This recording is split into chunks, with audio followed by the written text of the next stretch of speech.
மாநிலம் மார்காபுரத்தில் tipper lorry மீது மோதி பேருந்து தீப்பற்றி எரிந்த காட்சிகளை பார்த்து வருகிறோம். இந்த கோர விபத்தில் 10 பேர் பலியாகியிருக்கிறார்கள். விவரங்களை தர இருக்கிறார் செய்தியாளர் சுப்ராமன். சுப்ராமன், இந்த விபத்து எப்பொழுது நிகழ்ந்தது? விவரங்கள் என்ன?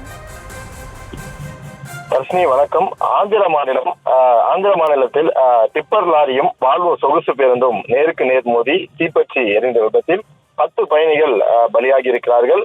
மேலும் பலர் படுகாயமடைந்திருக்கிறார்கள். குறிப்பாக தனியார் சொகுசு பேருந்து ஒன்று நேற்று இரவு ஹைதராபாத்திலிருந்து 40 பயணிகளுடன் ஆந்திர மாநிலம் பாமூர் சென்று கொண்டிருந்தது. குறிப்பாக இன்று காலை அந்த பேருந்து ஆந்திர மாநிலத்தில் உள்ள மர்காபுரம் மாவட்டம் ராயபுரம் அருகே டிப்பர் லாரி மீது மோதி விபத்தானது ஏற்பட்டிருக்கிறது. குறிப்பாக விபத்து ஏற்பட்டவுடன் பேருந்தில் இருந்த பயணிகள் அவசர கால வழி மூலம் ஜன்னல்களை உடைத்துக் கொண்டு பேருந்திலிருந்து வெளியேறி இருக்கிறார்கள். இந்த நிலையில் பலர் வெளியேறினாலும் கூட பேருந்து உள்ளே இருந்த 10க்கும் மேற்பட்டோர், அதாவது 10 நபர்கள் அந்த தீயில் கருகி பலியாகி இருக்கிறார்கள். அவர்கள் அந்த பேருந்து உள் சிக்கிக்கொண்டு வெளிவர முடியாத சூழ்நிலையில் அவர்கள் உடல் முழுவதும் தீப்பற்றி எரிந்து அவர்கள் பலியாகி இருக்கிறார்கள். அதுவும் அதே போல மேலும் பலர் படுகாயம் அடைந்திருக்கிறார்கள். இந்த சம்பவம் குறித்து தகவல் அறிந்து உடனடியாக அந்த சம்பவ இடத்திற்கு வந்த மர்காபுரம் மாவட்டத்தைச் சேர்ந்த போலீசார், தீயணைப்பு படையினர் ஆகியோருடைய உதவியுடன் அந்த தீயை கட்டுக்குள் கொண்டு வந்திருக்கிறார்கள்.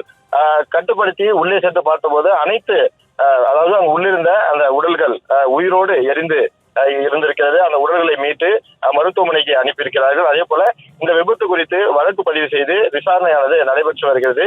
நேற்று இரவு ஹைதராபாத்திலிருந்து ஆந்திர மாநிலம் மர்காபுரம் மாவட்டத்திற்கு சென்று கொண்டிருந்த சொகுசு பேருந்தும் டிப்பர் லாரியும் மோதி விபத்துக்குள்ளாகி 10 பயணிகள் உயிரிழந்திருப்பது அந்த பகுதியில் ஒரு அதிர்ச்சியை உள்ளாகி இருக்கிறது. குறிப்பாக இந்த சம்பவம் குறித்து அந்த பகுதியில் இருக்கக்கூடிய CCTV கேமரா உள்ளிட்டவற்றை ஆய்வு செய்யக்கூடிய பணிகளிலும் போலீசார் ஈடுபட்டிருக்கிறார்கள். அதே போல இந்த விபத்து குறித்து என்ன நடந்தது என்பது குறித்தான வழக்கு முதலில் பதிவு செய்திருக்கிறார்கள். அது குறித்தும் விசாரணையானது தற்போது தொடர்ந்து நடைபெற்று வருகிறது. அந்த 10 பேருடைய உடலும் மருத்துவமனைக்கு கொண்டு செல்லப்பட்டிருக்கிறது. அதே போல படுகாயமடைந்தவர்களும் மருத்துவமனைக்கு அழைத்து சென்று அவர்களுக்கும் மேற்சிகிச்சையானது தரப்பட்டு வருகிறது.